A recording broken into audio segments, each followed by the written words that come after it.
partage du vendredi 26 mars, nous avons choisi de soutenir l'association Ensemble avec Aaron. Pour cela, nous avons invité la maman d'Aaron à répondre à nos questions. Bonjour Isabelle. Bonjour.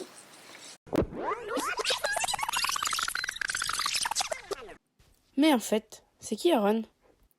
Eh bien, Aaron est né le 3 octobre 2016 à l'hôpital de Saint-Nazaire.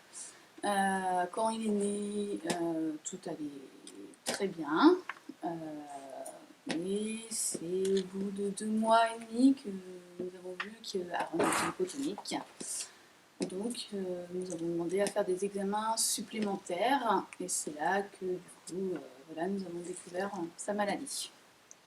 Quelles ont été les étapes à la découverte de la maladie? Les étapes, il y en a eu plusieurs. Il y a déjà eu le fait qu'il faut pouvoir accumuler, pouvoir entendre la maladie, pouvoir savoir que notre enfant est pris d'une maladie énormément prenant, fait énormément mal. Il y a aussi eu après le fait qu'on a enfin accepté la maladie, donc on s'est battu et qu'on se bat alors tout le temps avec lui, à ses côtés, puisqu'Aaron est un garçon qui se bat énormément tous les jours, un grand sourire, un petit bonhomme très très souriant, qui en veut et qui est voilà, très, très très souriant. Mais c'est quoi en fait sa maladie? Aaron est atteint d'une amyotrophie spinale, donc une maladie neuromusculaire. Attends, je vais t'expliquer ce que c'est une maladie neuromusculaire. Une maladie neuromusculaire touche les nerfs, qui eux sont les messagers du cerveau, ainsi que les muscles. Il y a plusieurs types sur cette maladie. Il y a le type 1, donc le type le plus sévère, qui Aaron d'ailleurs a. Donc, c'est-à-dire que le type que Aaron a vient de la naissance jusqu'aux 6 mois de l'enfant. C'est-à-dire que l'enfant né, il est hypotonique, il ne peut pas bouger ni quoi que ce soit. Il ne peut vraiment rien faire, même au niveau déglutition, pour boire les biberons, ce n'est pas possible pour ces enfants-là, malheureusement. Nous devons toujours être auprès de lui tout le temps, et il y a plusieurs types derrière qui se fait le type 2 de 6 mois jusqu'à ses 2 ans, et après le type 3 de 6 ans jusqu'à 8 ans me semble-t-il, et le type 4 après qui commence à partir de 8 ans jusqu'à les autres années.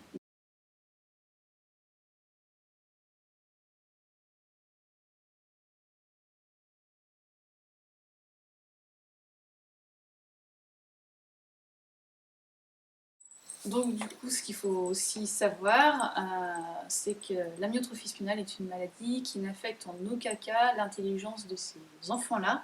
Bien au contraire, ces enfants-là sont très intelligents. Pour la petite anecdote, Et là, quand j'ai été chercher Aaron, il m'a sorti comme quoi, Aaron il est premier de la classe. On voit bien qu'effectivement, il mémorise énormément. Ouais, c'est ça, oui.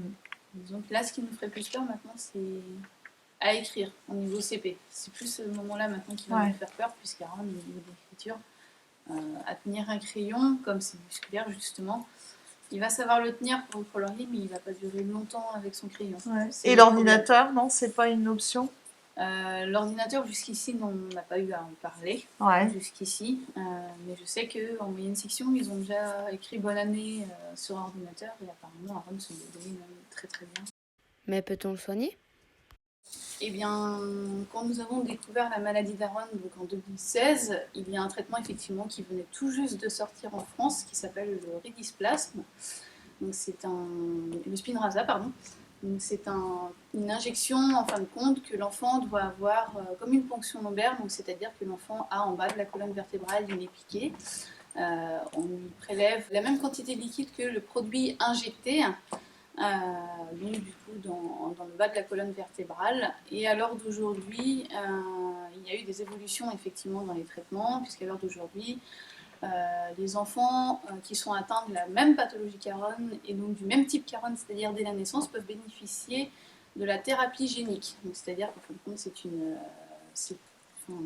c'est un traitement qu'en fin de compte, ils vont juste piquer une fois l'enfant et ils vont injecter à l'enfant la molécule qui leur manque pour que l'enfant puisse vivre comme n'importe quel autre enfant, puisse marcher, puisse courir, puisse être sans retard en fin de compte. Et Aaron, lui, n'a pas pu bénéficier puisqu'Aaron est né avant ce traitement-là. Donc quand il est sorti, malheureusement, la thérapie génique, Aaron était plus vieux, trop vieux, et ne pouvait pas bénéficier justement de cette thérapie génique-là. Donc là, en ce moment même, ils ont sorti effectivement le Ridisplasme. Donc c'est un sirop qui se prend par la bouche.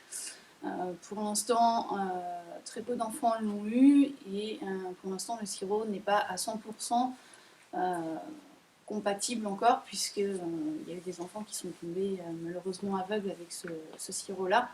Donc ils doivent continuer encore les recherches, donc jour après jour, ils continuent les recherches au fur et à mesure.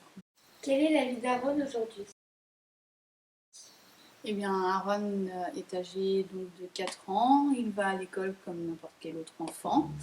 Il est en classe d'une section à l'heure d'aujourd'hui, et sa vie est comme n'importe quel autre enfant, sauf que malheureusement il ne marche pas.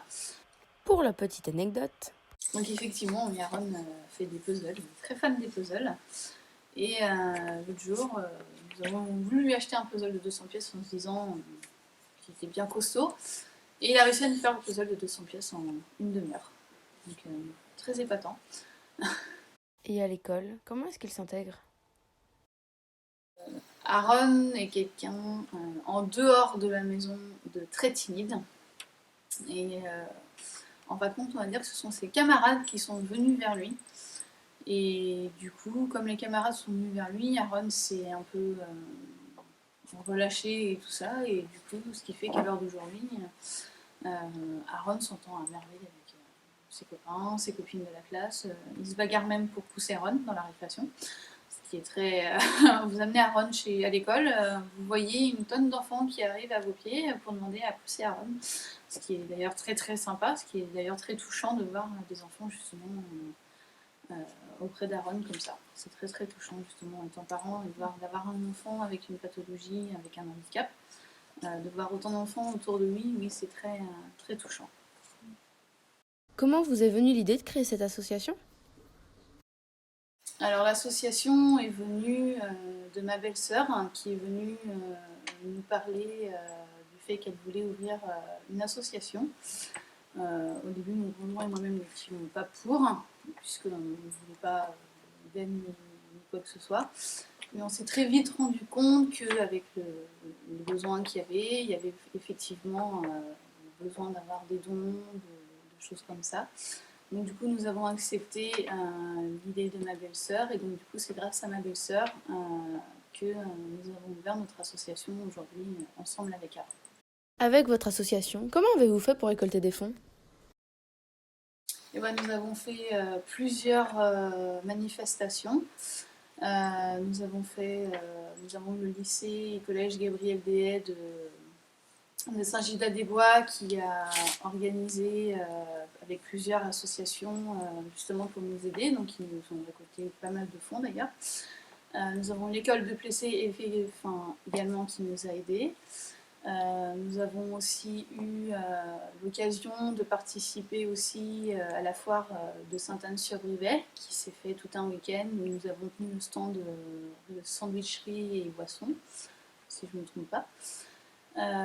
Et nous en avons eu encore d'autres. C'est un peu la soirée paella, une soirée paella que nous avions organisée en tout premier, qui a été organisée d'ailleurs par notre association. Et dans l'ensemble, autrement, nous avons eu des personnes, des associations qui nous ont appelés aussi pour nous donner des dons, qui ont été très généreux d'ailleurs, et à qui on les remercie énormément. Et donc voilà. De quoi avez-vous besoin aujourd'hui pour améliorer le quotidien de votre famille? C'est souvent des travaux que nous devons effectuer à la maison pour qu'Aaron soit chez lui tout tranquille, puisse passer partout, puisse accéder partout à la maison en fait.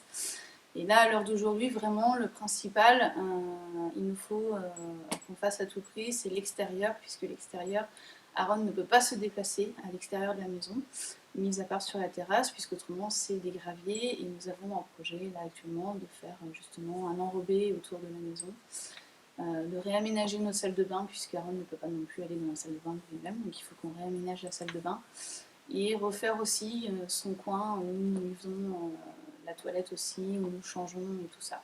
Donc voilà. Merci.